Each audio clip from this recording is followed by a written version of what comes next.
হিলি স্থলবন্দর দিয়ে বেড়েছে ভারতে পণ্য রফতানি। অর্থবছরে 10 মাসে আয় এসেছে $1,70,00,000। ব্যবসায়ীরা বলছেন, সীমান্তের উপারে উদ্ভিদ সঙ্গ নিরোধ দপ্তর সহ প্রয়োজনীয় অবকাঠামো না থাকায় চাহিদা থাকা সত্ত্বেও কৃষিজাত পণ্য রফতানি করা যাচ্ছে না। এ বিষয়ে প্রয়োজনীয় উদ্যোগ গ্রহণের তাগিদ দিচ্ছেন রফতানিকারকরা। বলছেন, এতে বাড়বে বৈদেশিক মুদ্রার আয়। সিলন টি রপ্তানিতে শীর্ষে। হিলি স্থলবন্দর উত্তরাঞ্চলের অন্যতম বাণিজ্যিক কেন্দ্র। এই বন্দর দিয়ে ভারত থেকে বিভিন্ন পণ্য আমদানি হলেও এখন রফতানি হচ্ছে বেকারি পণ্য, বিস্কুট, জুস, কোল্ড ড্রিঙ্কস, ঝুট কাপড়, প্লাস্টিক সামগ্রী, রাইস ব্রান তেল। সংশ্লিষ্টরা বলছেন, ভৌগোলিক অবস্থানের কারণে এই বন্দরকে বেছে নিচ্ছেন ব্যবসায়ীরা। ফলে দিন দিন বাড়ছে রফতানির পরিমাণ।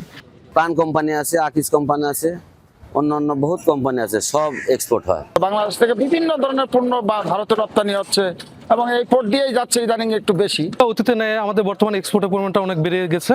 এতে করে হিলি যারা বেকার যারা ছিল তাদের কর্মসংস্থানের একটা ব্যবস্থা হয়েছে। 2024-25 অর্থ বছরে হিলি বন্দর দিয়ে $1,47,00,000 13,020 টন বিভিন্ন পণ্য রফতানি হয়েছে।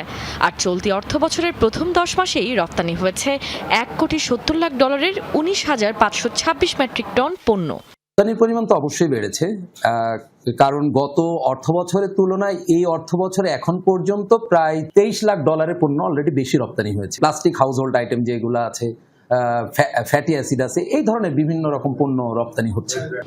ব্যবসায়ীদের দাবি, ভারতে বাংলাদেশের কৃষিজাত পণ্যের ব্যাপক চাহিদা রয়েছে। সীমান্তের ওপারে উদ্ভিদ সঙ্গ নিরোধ দপ্তর সহ প্রয়োজনীয় সরকারি দপ্তরের না থাকায় এই সম্ভাবনাকে কাজে লাগানো যাচ্ছে না।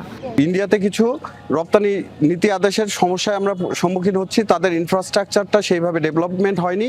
আমাদের পক্ষ থেকে যদি গভর্নমেন্ট এই ইনিশিয়েটিভটা নেয়, তাহলে এই পোর্ট থেকে ব্যাপক হারে রপ্তানি করা সম্ভব। আমরা ইতিমধ্যে ভারতীয় হাই কমিশনার সহ ইন্দো বাংলা ট্রেড রয়েছে এবং প্রশাসনিক কাস্টমস রয়েছে, তাদের কাছে আমরা আবেদন করেছি যাতে এই সমস্যাগুলো দ্রুত নিষ্পত্তি হয়। কিন্তু ওনারা আশ্বাস দেন, কিন্তু অদ্যাবধি পর্যন্ত আমাদের এই ধরনের কোনো সুযোগ সৃষ্টি করেন নাই।